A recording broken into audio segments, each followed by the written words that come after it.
Welcome to the Center for Strategic and International Studies that's just released a fascinating report pulling their weight, the data on NATO responsibility sharing that tries to bring some intellectual rigor to the increasingly rancorous debate about alliance burden sharing and the staggering cost of rebuilding atrophied but expensive capabilities as the Western alliance tries to better stand up to Russia, support Ukraine, and also play a role in helping deter China. I'm Vaga Muradian, editor of the Defense and Aerospace Report, and it's my honor to moderate this conversation today with two of the august authors of this fascinating paper to get, as I said, to bring some rigor to the discussion. Dr. Kathleen McInnis is the director of the Smart Women, Smart Power Initiative here at CSIS and also one of the big NATO brains. Kathleen, welcome. And Dan Fata, who is a former Deputy Assistant Secretary of Defense for Europe and NATO during the Bush administration, who has also had a long career in industry and advisory. Two of your group, Dr. Ben Jensen, who is from Marine Corps University, and Jose Macias, are unfortunately unable to attend today. What I find fascinating about this discussion is burden sharing. Squabbles go back to the earliest days of the alliance. Harry Truman was complaining about Europeans that aren't spending enough money. This was consistent throughout the Cold War, and indeed past administrations of both parties have complained. George W. Bush's administration was complaining, even as allies and partners were helping in Afghanistan and Iraq.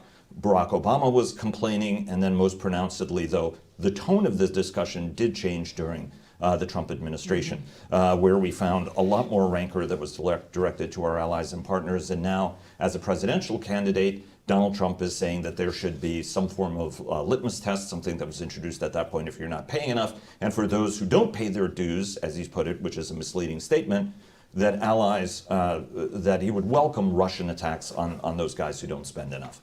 And then there were a lot of discussions about what constitutes the actual 2% goal, which was a 2014 thing, as some people will remember. At Newport, we needed to say something, and the answer was, let's all commit to 2% with 20% for investment. Kathleen, allies and partners are spending more money. There's a little bit of debate about whether infrastructure spending should be part of that, and we'll discuss that in a minute. From your standpoint, where are our allies in terms of what they're spending, and what do critics get wrong about this entire burden sharing debate, which, as you said, is a better bar discussion among academics than with the American public? Well, so I'm going to start with the second part of the question first, right? What are we getting wrong about the burden sharing debate? And I think critically, one of the common misperceptions about NATO burden sharing is that it's somehow a payment to the United States for protection, like a protection money scheme kind of thing. Protection racket.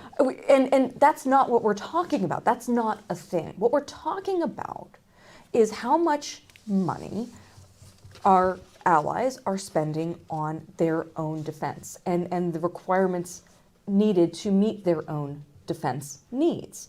And over many generations, decades, policy generations actually, we've had critics say that NATO hasn't been spending enough because they're looking at the Russian threat, or they're looking at the expeditionary requirements of Afghanistan, Iraq, and saying, you know what Europe is investing isn't going to produce the output or the capabilities necessary to get these jobs done. There needs to be more spending. And that's where that impetus in the discussion came from, like this genuine concern that the alliance might be writing strategic checks that it can't cash. What's happened, I would say, over the past decade is the conversation has taken a dark tone. This notion that if you're not spending enough, then the alliance isn't worth it. That is strategically counterproductive and misdirected in a gazillion different ways. Let me just highlight a couple. One, the alliance is worth more than just the euros and cents going to the 2% of GDP. It is an incredible forum for strategic political military consultation. That is no small thing for 32, soon to be 32 democracies. Big deal. It is a framework for us to organize coalition operations. If we didn't have NATO, we couldn't do coalitions in Iraq. I mean, even though that wasn't a NATO operation, we still use the backbone. We still use the doctrine harmonization, the standards harmonization, all that other stuff. Afghanistan as well, and many other operations all around the world. 100%. So, you know, and the other piece of this that is kind of strategically weird is that we're so focused on 2%. And it is true. If you don't invest, you're not going to have outputs, so the kinds of capabilities you need on defense. This is true. However, our publics, when they think about what the need is, it's not necessarily only military and defense capabilities. Our publics want safety and security. And you need safety and security for not only public expectations, but also when you think about things like deterrence. You need a resilient infrastructure to be able to deter Russia. You need a broader suite of national security capabilities. So that led us to writing this report. Okay, if we need this broader set of capabilities, we've been focusing on 2%, what are allies actually spending on the broader stuff? Now, it's really hard to put this data together. It's for a variety of reasons. But if I could pull up graph number 1. It's terrific that we're going to have show and tell. But to your point, right, it's beyond the dollars that are being spent, especially when the United States is now fueling uncertainty among allies and partners. Right, that's not a good way of going about this either, right? To have an extortive kind of approach. Right. How do we build the kinds of strategic relationships necessary, or maintain the kinds of relationships necessary to deter China if we had that transactional approach to our alliances? Right. So anyway, we decided actually let's start looking at the data and seeing what allies are actually spending on the broader set of national security capabilities, to include things like pivoting away from Russian energy sources. And it was a very interesting discussion. Again, this is from 2022 because that's the latest set of data that we could get for public order and safety. And I think at future iterations of the study, we'll be getting to more and more granularity. There's some things that aren't captured in this. But first, rough order of magnitude swag. This is what the different nations have been spending on the broader suite of national security capabilities. So defense spending, public order and safety, assistance to Ukraine, and then this energy pivoting. And we see things like Lithuania spent almost 8% of its GDP on what we would call national security in 2022. So let's go to the next chart, chart number 2. And so anybody who worked NATO ISAF operations, we had this thing at the end. I'm going to call foul on that. You don't point to somebody and laugh about that. So yeah, we Dan and I worked on it together.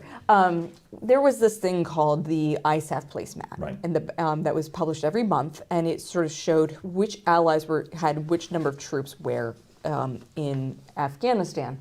And so we decided to actually start, taking the data from the first graph and map it onto a placemat and sort of see where we are. And dark green on here is those allies that are spending more than 4% of their GDP on what we would call national security spending. The lighter green is between 3 and 4%. And then orange is between 2 and 3%. Blue is Iceland because they don't have a defense force. They've got a civil defense force, but not military. And then the purple is we just couldn't capture the data for Montenegro and North Macedonia. But we wanted to sort of get this picture out to show. I'd invite Russia to attack both of those at this point. No, I'm just kidding. No. Bad idea. Bad idea. Nice. Yeah. So what we see is actually if it's all about 2% of GDP and what our country's actually spending, it's actually a fairly optimistic picture. That's not captured in the public debate, and that we wanted to start showing. And again, I see this study. This is the first cut at something. What's not reflected in here is things like cybersecurity infrastructure spending, dual-use rail gauges, Right. public-private partnerships for deterrence purposes, those kinds of things. And we'd like to get into more detail next time. But as we're getting into summit season and thinking about these kinds of burden sharing, responsibility sharing, we call it responsibility Right. sharing, this is the initial cut, and it's not as bad as you'd think. Can I just Please. Yeah, go ahead. add on to this? I think it's the multiple things are important here. One is we need to get away from this term burden sharing to responsibility sharing, because not everybody can share the burdens equally. You look at your Luxembourgs and others, they don't have enough absorptive capacity at 2% to be able to fully share the burdens, but they can be Right. doing other things. And so there needs to be flexibility in how we think about this. And also, in nothing that we describe here do we reduce or take away from needing to meet the NATO minimum of 2% on defense. But when Kathleen first showed me this, and great job to Ben and Jose for all the work that they did as part of the Futures Lab here, what struck me was three things. One, it provides a more complete picture of what's being done by the individual allies, and you can get a more collective snapshot. Second, it really does push back. Look at these numbers here. It does push back on the narrative that NATO allies aren't doing enough. And third, by understanding where the monies are being spent per country, it gives us the ability to figure out where there are still gaps and what can be emulated in other countries. And so I think that's important. My final point here is this whole 2% debate. Look, guilty as charged. I was part of it under Secretaries Rumsfeld and Gates. And it starts with when the new allies came in, as part of their commitment, they had to spend 2%, and they rapidly stopped meeting 2% once they got in the alliance. So that generated something. Right. Then you have Afghanistan. And again, I wrote the speeches and the talking points for Gates and Rumsfeld that you guys need to be spending more. You have too many caveats in Afghanistan. And it would only be sort of after I left the Pentagon, was continuing to stay in touch with Secretary Gates, that I said to him at one point, I said, sir, it finally dawned on me why the caveats were there.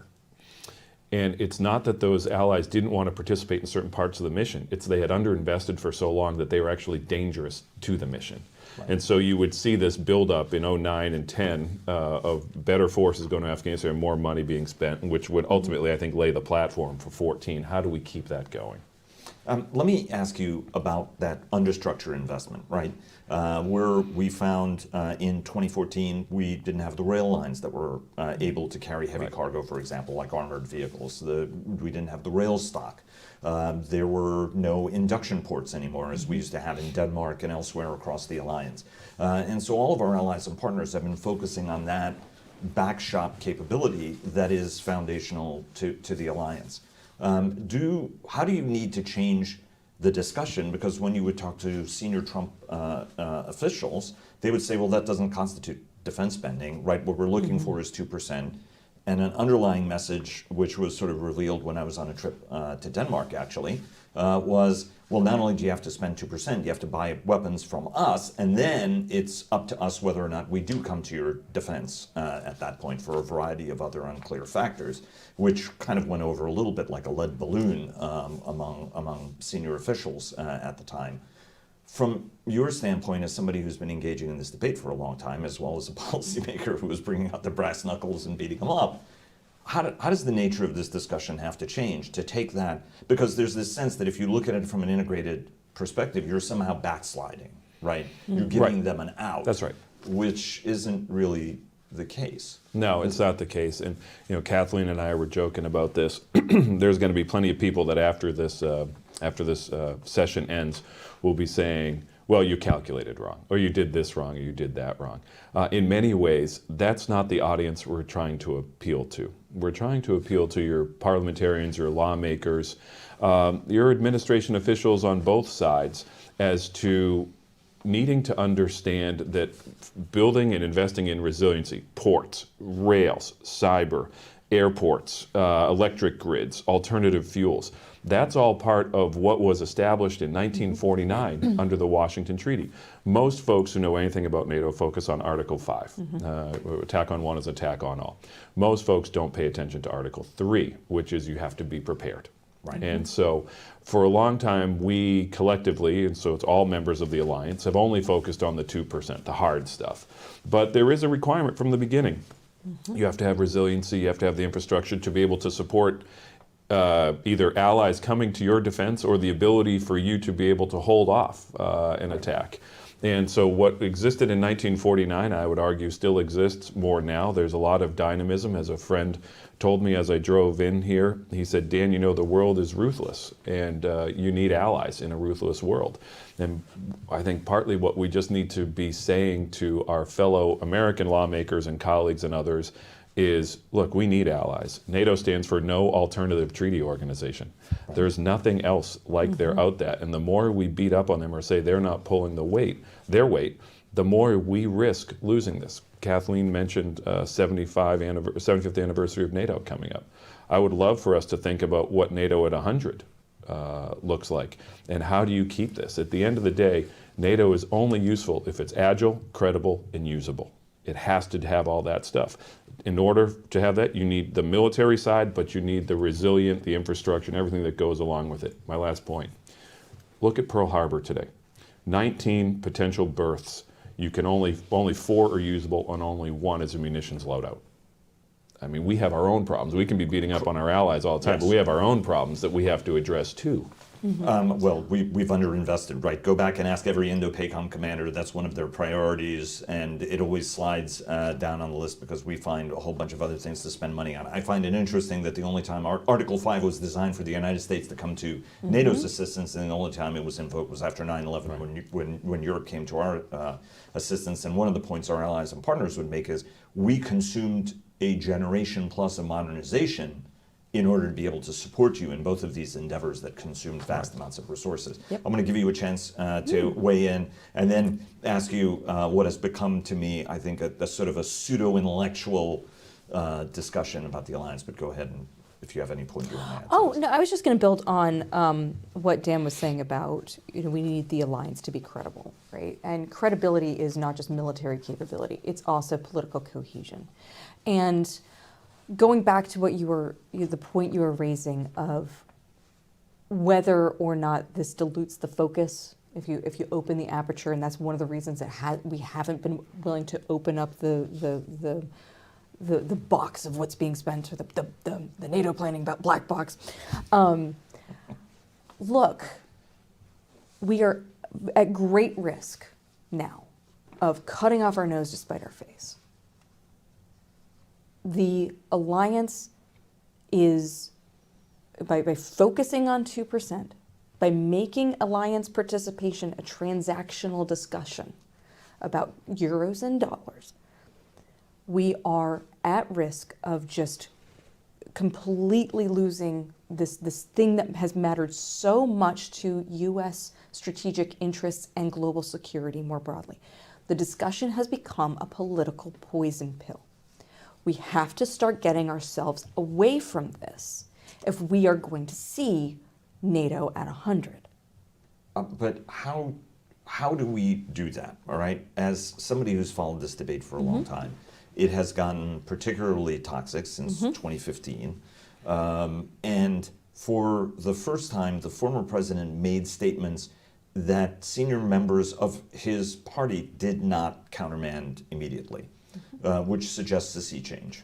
And so it means that whatever the position of the party was is something that is now in flux. Your party, as Republicans, would have been internationalist, focused on allies and partners. I mean, we're increasingly, as the pseudo-intellectual debate is, well, it's time that we pull the plug on Ukraine. It's not about Russia. Everything is about China. We have to really focus on China. We're doing everybody a favor by cutting off and moving on. And, Ukraine really doesn't fall into any category. Whereas I'm one of the people, and I think many people would agree, there is a connection to supporting Ukraine and better deterring China, for example. I mean, the Taiwanese, for example. For example, what's sort of the bigger global way of looking at this on why this support is necessary? But more important, and Dan, maybe you can start us off, how do you appeal to those who don't want to help Ukraine and now are increasingly saying, well, to help it, we're going to free resources to spend on China, which, I mean, there's that tendency in the department anyway, right? It's like we need to be focused. How do you do this? How do you argue this? And I want to get your take also on this. Yeah, I mean, it's been nothing but disappointing to watch this debate about whether NATO is worth investing in, whether we're going to be there for them. I would probably take exception to something you said where Trump came out, some parties, some members of the party delayed, but it appears to be, and I'm paraphrasing, it appears to be just accepted now. I don't believe it's accepted. And I believe, unfortunately, that it's just the louder voices are being the ones that are heard and the ones the media are covering, and not your average House member, or your average senator, or even your just average citizen. I don't believe that they think NATO isn't worth investing. Now, the Europeans are deathly afraid. I still go to Europe. I have friends that are over there that I talk to all the time, and they're afraid that the United States, whether it's Republican or Democrat, is no longer predictable and no longer will potentially be there. Obviously they were bothered by President Trump's remarks during his presidential term. What happened with the Afghanistan withdrawal, not being notified, that sort of put the Europeans back on their heels like, maybe we do need to have some kind of strategic autonomy to be able to act if the U.S. isn't going to be there. Just, the argument that if when we invest in Ukraine, that we're taking away our focus or diluting our focus on China. I would just offer that we are in there's an actual shooting war happening in Ukraine right now. And so yes, we have to be able to pay attention to the long game, but there is a close fight that's happening right now that threatens to expand to NATO countries if the line is not held in Ukraine. In that circumstance, we are likely in an enormous world of strategic hurt. Let's play this out a little bit, right? Just think about the Black Sea Grain Initiative. And when the war was kicked up a notch, shall we say, in 2022, how Ukrainian grain shortages sent ripple effects across the global economy. Europe is one of America's largest trading partners. What kinds of economic shockwaves are going to be sent if Russia does decide to take a bite at the NATO apple? He said since 2007 that that's what he's intending to do. He told us he was going to attack Ukraine. We didn't really listen to him either. Right. Twice. So, I mean, he's already articulated the playbook. He's already articulated what he plans to do. Can you imagine the cost to the American taxpayer of that kind of global economic shock?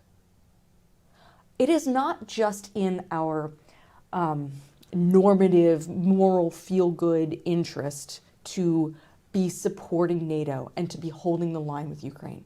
It's actually in our, no kidding, pocketbook financial interests. And if American voters are exposed to the kinds of economic shocks that we would likely see if we withdraw from NATO, I mean, I would imagine the political leadership will have hell to pay. And are you one of the people who, as a strategist, you're sending the wrong signal to the Chinese, and then the Chinese end up miscalculating over Taiwan, for example, in the wake of that? Yes. Yes.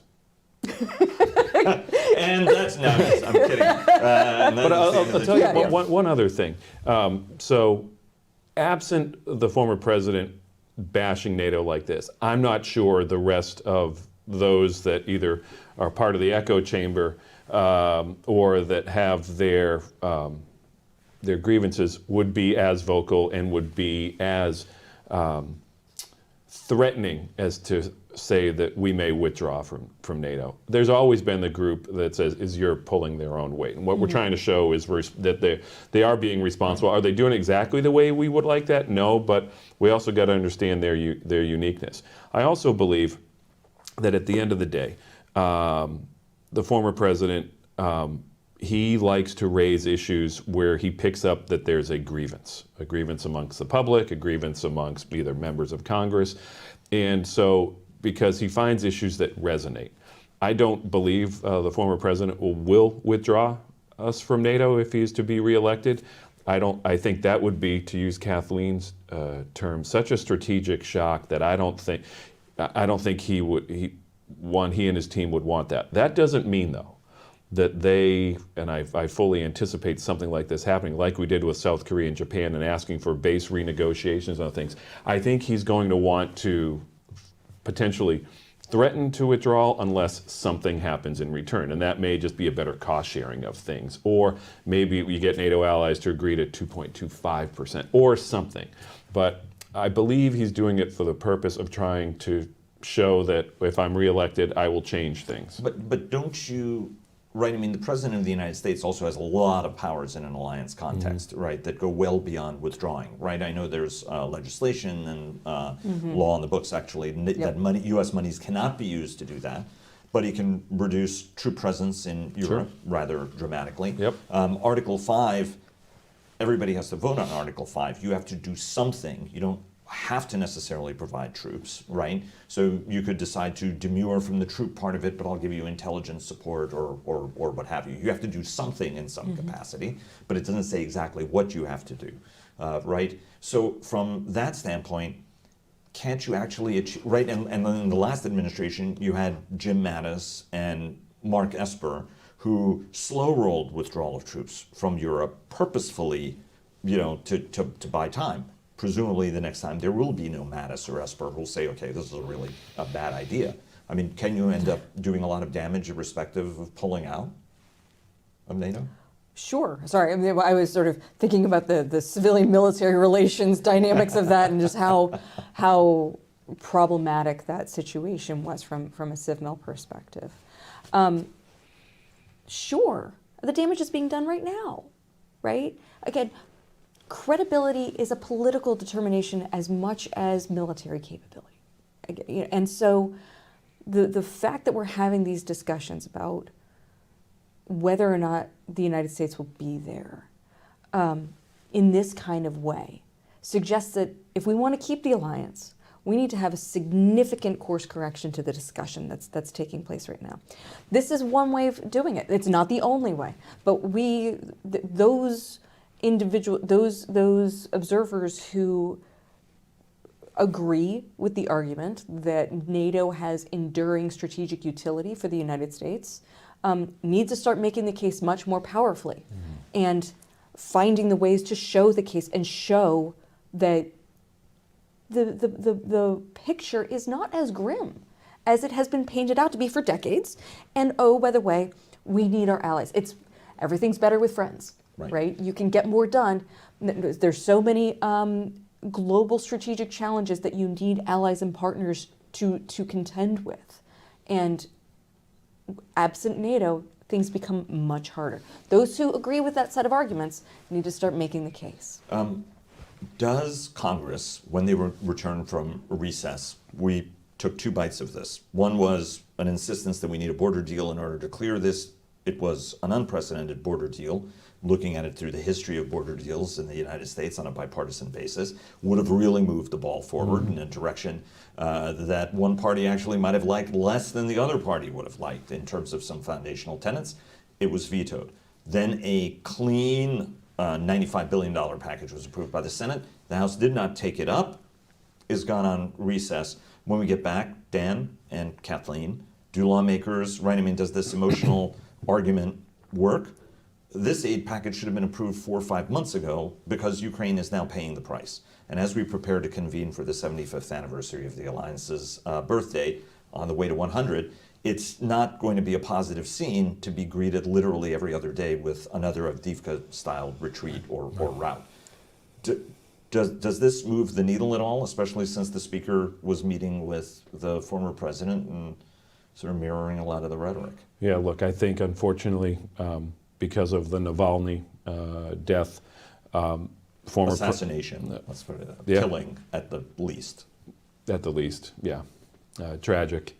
Navalny's, I mean, some of the Putin just actions and comments, what's happening on the ground in Ukraine, our former president's comments. I think that has my sense. And in talking with folks, it's motivated the non-extreme parts of both parties to get this done.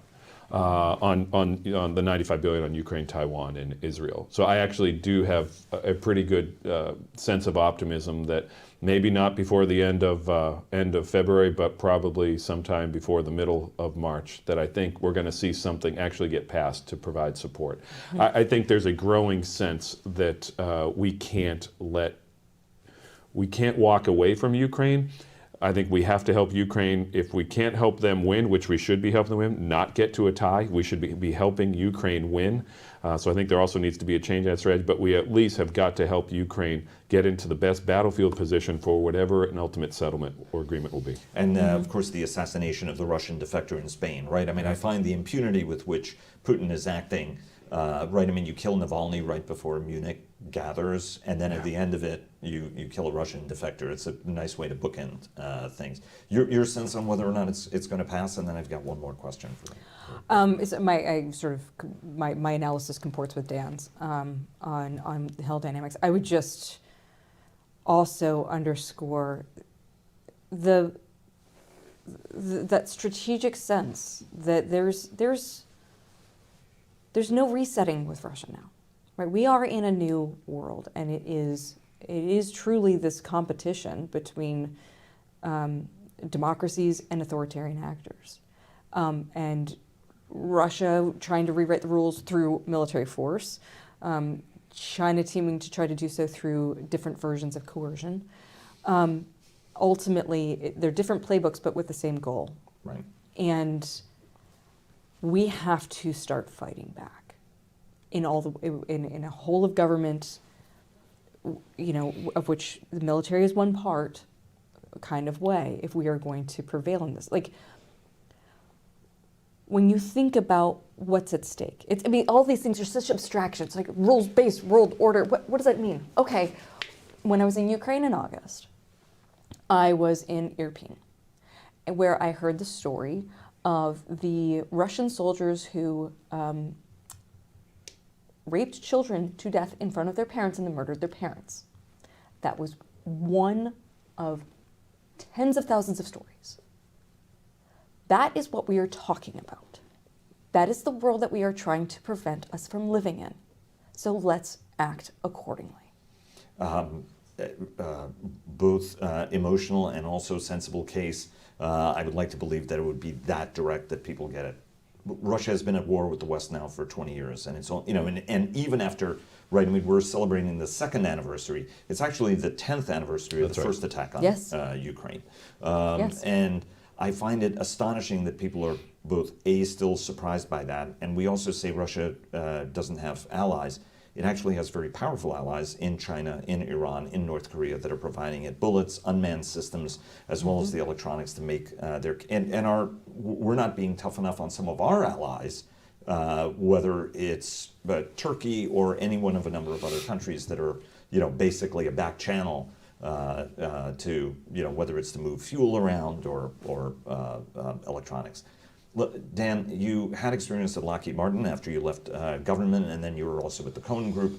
One of the things, America's allies and Europe is a massive U.S. arms market, and a lot of allies and partners said, "Hey, American equipment is really, really good," and they allowed their own industries to atrophy because basically they've depended on us to fill that. Much to the frustration of France, who's always said, "Hey, we as Europeans really do need to maintain capability, as much of it in France as possible, but still maintain a European capability." Those voices are back now, making the argument we have to develop our own combat aircraft, we have to develop our own missilery, and we really need to do this so that a Dan or a Kathleen in the future does not, apply U.S.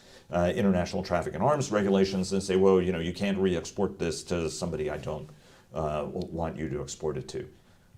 In the end, and it's their money, they're investing it, just like we look at this as a great investment, right? Something of the 95 billion, something like, 90% of it basically stays in the United States in terms of what that investment is in terms of weaponry.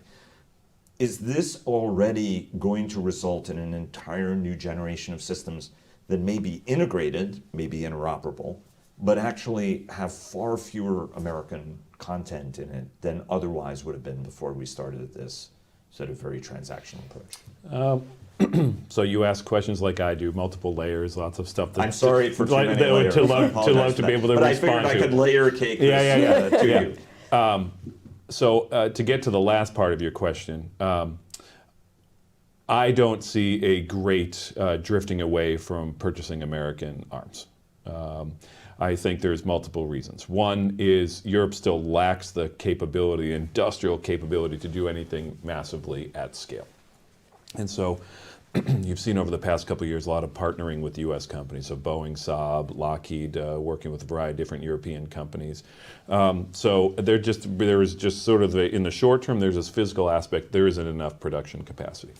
Two, the European Commission still has rules on the book that prevent banks, European banks, from providing loans to governments to purchase arms, right? And so, Which is just absurd. Which is absurd. And so until you get that addressed, that's a problem. And so I think what you're going to see, particularly Central and Eastern Europeans, they will want to buy American whenever they can, and they will buck the European Commission. The Poles made a big purchase, as you know, last year because the American capacity to be able to produce some armored personnel carriers and other things just wasn't there. So they went to South Korea and got some very interesting terms. I think that may become a reality where Europe, look, potentially some of your Central and Eastern Europeans, and in Kathleen's chart, you see the spend that the frontline states are doing. They may have no alternative to buy. They may only be able to buy from either non-European or non-U.S. in the short term because that's the only place where production is happening. But I do believe, and I was at an event with the Assistant Secretary of State for Paul Mill the other day, and there was a big discussion amongst us about co-production, licensed manufacturing with our Asian and European allies. And my point there, which I will say again here, is if we're going to go down this path where the U.S. and Europe are going to co-produce, co-develop, co-manufacture, licensed manufacture stuff, let those conversations happen between the companies first without the government having a say as to, okay, we want you two to talk, here are your profit margins, and here's what you can and can't do. Let companies, let business figure that out first, and then come to the government and say, here's where we need to make sure you're okay with this. And so in that scenario, then I see a lot of connectivity between the U.S. and Europe and continuing to buy from each other. But I don't see, just with the American industrial capacity, I don't see America not being the primary arms provider for Europe for the foreseeable future. Do you fear a decoupling, or does pragmatic reasons keep this all on track? Because I don't have a single Tempest, Global Combat Aircraft, or SCAF discussion that does not go out of its way to say we really have to minimize any American participation in this, both to rebuild our industries, but also we can't trust these bozos on the other side of the Atlantic. You know, I was just reminded, like, when I first entered the field back in the days of yore, and Bill Cohen was the Secretary of Defense, and I remember listening to his speech on the ESDP, the European pillar at the time, and there needed to be, it was like no decoupling, no duplication, and there was another D, it was the 3Ds kind of thing. Right. And so we're it's just interesting that we're sort of still there. I mean, and I think those principles still apply, right? You know, we need to ensure that our forces are interoperable with each other, and I think you're right. Having businesses come together and defining how the collaboration could work, and then bringing government in is probably certainly a less painful way of doing things. And it keeps a bond. Look, as I said to you before, at the end of the day, I don't think the former president ultimately is going to pull us out of NATO. He may make noise. It'll be unsettling. The enemies will be watching. But I think he understands the economic ties between the U.S. and Europe. I think he understands the military bonds that are there. I think he understands at the end of the day, if there's going to be someone that's going to rally to America's cause, like you pointed out after 9/11, it's going to be the Europeans. And I think keeping the arms trade, it's a term I hate, but keeping the arms trade going, the defense sales going between us, is a key aspect that he wouldn't want to lose. From your mouth to God's ears, as the expression goes, Dan. Last question, 75th anniversary. You said we're going to be dancing at the Alliance's 100th anniversary. Ideally, yes. But how does the nature of the discussion more broadly have to change, right? I mean, once upon a time, this was more sort of front of mind. Now Americans are becoming more concerned about both Russia and China. Nothing like your adversary making your case for you. I mean, how does the discussion need to change? Is it an education issue? Is it a dialogue issue? Is it that we're having this discussion amongst ourselves, and one of the most prominent think tanks in Washington is NATOites and national security people? I mean, how does this discussion more broadly have to change? I know that Michel Flournoy had talked about, and I think Bob Work has talked about this, John Henry, the august head of CSIS and former Deputy Defense Secretary, has been like, look, how do you make the case to the American people ultimately?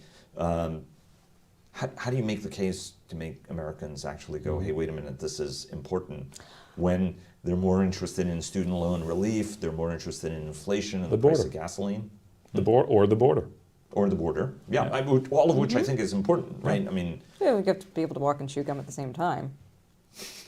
Well, thank you, Lyndon Johnson. You're welcome. No, look, I think it's all of the above, right? And I think that what is principally missing from a lot of these discussions is that this is, we like to focus on technology and widgets and those sorts of things. It's humans. Humans make alliances work.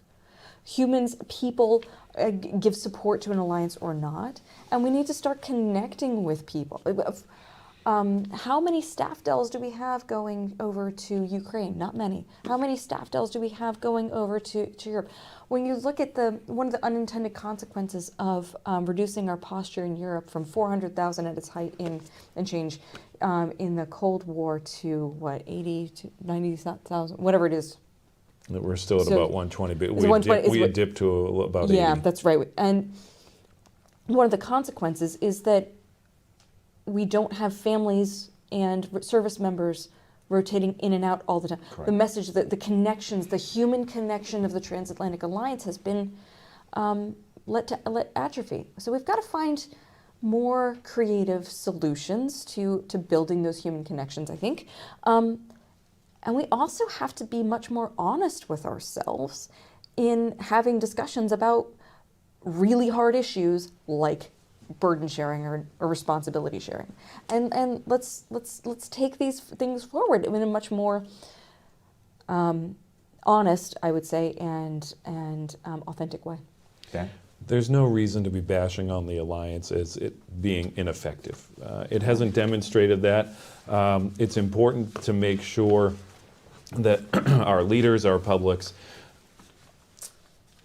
exude this sense, this feeling of confidence that NATO is credible. Otherwise, why should we have it? And so I'm a big believer it is credible, and the U.S. has to be the leader of it. Kathleen and I have often talked about ways in which to make this story, this concept relevant to at least Americans and American lawmakers. What consistently works? TV, right? And it's not just having a journalist do a short piece on 60 Minutes. It's actually what we've seen great success, whether it be shows about Homeland or other things, when a viewer can now understand, well, this seems more relevant, and I see how this thing works. And it may just be for a couple years, there needs to be some kind of really big public awareness that involves TV and other things to make the case. I just worry that no matter who wins in 2024, the Europeans will still be questioning whether we are predictable and consistent, and that's whether the former president is back in the White House or the current president remains in the White House, but there's a Republican-controlled Congress that 4 or 5 members who just disagree with the premise can gum everything up. And that sends a very bad message to the enemy, and hopefully, I would like to think our American citizens realize that's not the country I want, and I've heard great things about this NATO, and we haven't had to fight in Europe for 75 years. Right. We need to make sure this is relevant. So that's part of how we have to work at it to change the mindset and get it back to at least neutral, ideally being advocates for the alliance, but at least get the venom out of it. The number one obligation of leadership is communication and responsible communication. Right. So you're not going to get the venom out of it until people get the venom out of it, right? And Yeah, if they keep it's true. ingesting venom into it, it's going to be a poisonous discussion. Do you have a last word, Madame Doctor? No, thank you for this discussion and this opportunity to really tease out some of these core issues, the things that have been leading up to the conversation and the discourse we're having today, and how do we protect this alliance that has mattered so much to American security, so much to American strategy, so much to the American taxpayer? How do we keep it going until 100? That's the question that's before us as strategists, as policymakers. And it's time to get to work. And we have 5 months until the summit to get that answer out. Well, Otherwise, it's a birthday party. otherwise it's a birthday party, and indeed you have to keep it going and make sure that it's an anniversary. Dr. Kathleen McInnis, Director of the Smart Women, Smart Power Initiative here at the Center for Strategic and International Studies, and Senior Advisor Dan Fata. Thanks very much. Honor and pleasure, and a reminder to the audience to go to CSIS.org to get this report. I'm Vago Muradian of the Defense and Aerospace Report. Honored to be here. Thanks very much, and look forward to continuing the discussion. Thanks, Thank you. Vago. Thank you.